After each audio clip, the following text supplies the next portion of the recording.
Assalamualaikum warahmatullahi wabarakatuh. Alhamdulillah wassalatu wassalamu ala Rasulillah wa ala alihi washabihi wa mawalah amma ba'd. Mengerjakan ibadah sholat adalah ibadah yang sangat agung ya setelah mengikrarkan dua kalimat syahadat. Karena sholat ini adalah termasuk tiang agama, rukun Islam yang kedua, dan juga merupakan pembeda antara Muslim dengan kafir. Islam juga sangat menekankan agar sholat yang dikerjakan itu dikerjakan dengan secara berjamaah di masjid, khususnya bagi laki-laki. Namun dalam realitanya masih banyak di antara kaum muslimin yang kemudian kurang memberikan perhatian tentang pelaksanaan sholat berjamaah di masjid ini. Nah, pada kesempatan kali ini kita akan membahas satu hadis yang berkaitan dengan keutamaan daripada masjid ya, yang mana itu merupakan tempat yang paling dicintai oleh Allah Subhanahu wa taala, dan harapannya dengan kita mengetahui keutamaan daripada masjid ini ya akan memotivasi diri kita untuk melaksanakan sholat berjamaah di masjid ya. Hadis yang akan kita sebutkan adalah hadis yang diriwayatkan oleh sahabat Abu Hurairah radhiyallahu anhu ya, bahwasanya Rasulullah Shallallahu alaihi wasallam beliau bersabda, ahabbul biladi ilallahi masajiduha wa abghadul biladi ilallahi aswaquha, yang artinya tempat yang paling dicintai oleh Allah adalah masjid-masjidnya, sedangkan tempat yang paling dibenci oleh Allah adalah pasar-pasarnya ya. Hadis ini diriwayatkan oleh Imam Muslim dan Ibnu Huzaimah serta Ibnu Hibban. Nah, berikutnya apa saja yang kemudian faidah yang bisa kita ambil daripada hadis ini ya. Yang pertama adalah dari hadis ini kita bisa mengambil faidah tentang keutamaan membangun masjid ya. Karena dalam hadis tadi disebutkan tempat yang paling dicintai oleh Allah Subhanahu wa taala adalah masjid ya.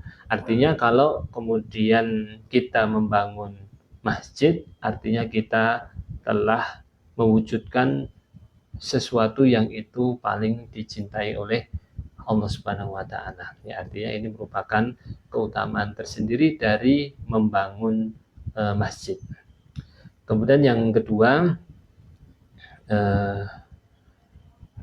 masjid ini dikatakan sebagai tempat yang paling dicintai oleh Allah Subhanahu wa taala karena masjid ini merupakan rumah untuk ketaatan serta ibadah kepada Allah Subhanahu wa taala ya. Dan fondasi daripada masjid ini tidak lain adalah sifat takwa ya yang ada di dalam diri seorang muslim ya.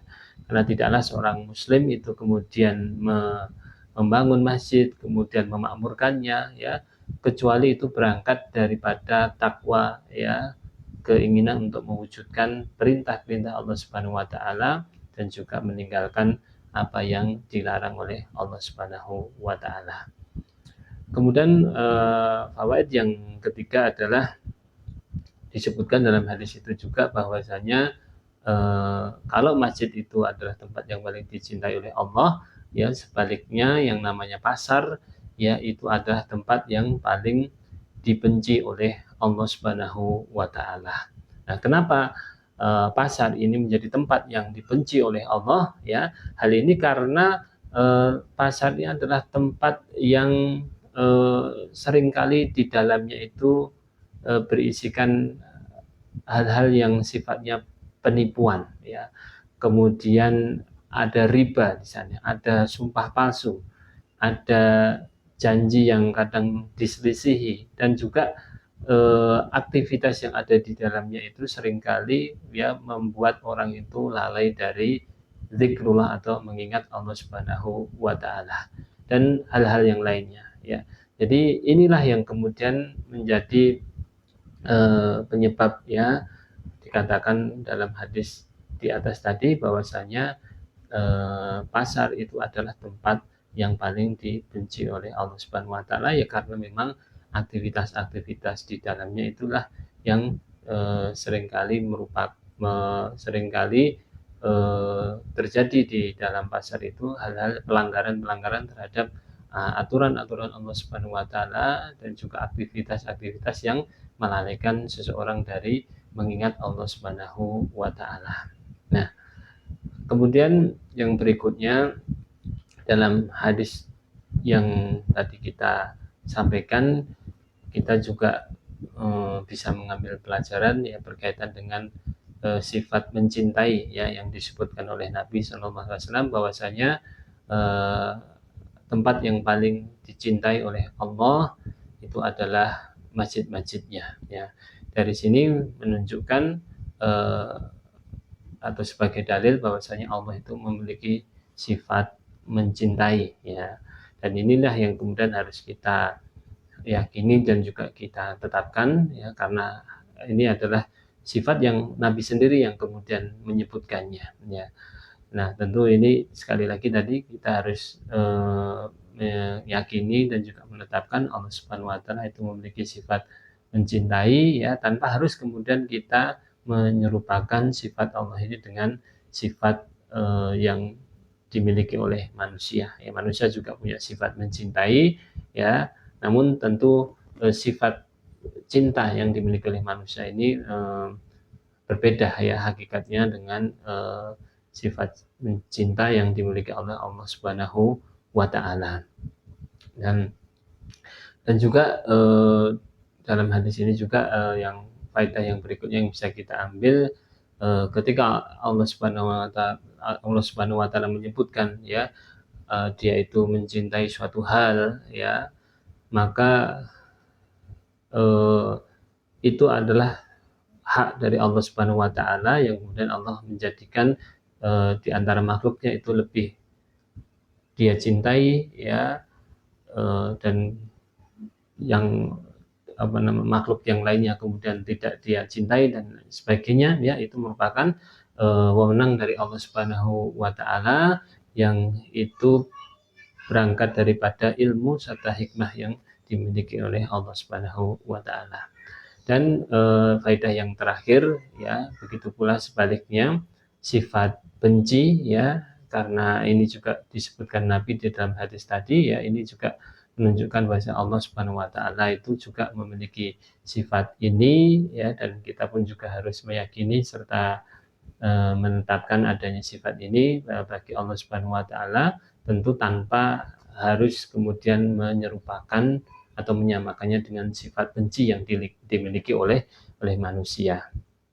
Dan sama dengan faedah yang sebelumnya ya ketika Allah Subhanahu wa taala membenci suatu hal ya dan kemudian eh, tidak membenci suatu hal yang lain ya atau tadi ya Allah mencintai suatu hal dan kemudian membenci hal yang lain ya tidak lain semua itu adalah merupakan hak dari yang Allah Subhanahu wa taala miliki ya dan Allah tidak lain berbuat seperti itu ya itu berangkat dari ilmu dan hikmah yang Allah miliki ya tinggal kita sebagai seorang hamba ya harus menumbuhkan keyakinan di dalam diri kita ya bahwa tidaklah suatu hal itu dicintai oleh Allah Subhanahu wa taala pasti itu adalah suatu kebaikan ya dan suatu kemuliaan yang Allah karuniakan di dalam apa yang Allah cintai tersebut dan begitu pula sebaliknya kalau Allah Subhanahu wa taala membenci suatu hal atau membenci suatu tempat ya tidak lain eh, apa yang Allah benci itu di dalamnya itu terdapat keburukan atau mudarat atau hal-hal yang kemudian eh, jauh daripada kebaikan ya untuk manusia ya. Nah, demikian beberapa faedah yang kemudian bisa kita ambil ya daripada hadis yang tadi kita sebutkan yakni sabda dari Nabi kita Shallallahu Alaihi Wasallam dari sahabat Abu Hurairah yang mana Rasul bersabda, tempat yang paling dicintai Allah ya itu adalah masjidnya, dan sebaliknya tempat yang paling dibenci oleh Allah adalah pasarnya ya. Semoga ulasan ini bermanfaat ya. Kami cukupkan. Assalamualaikum warahmatullahi wabarakatuh.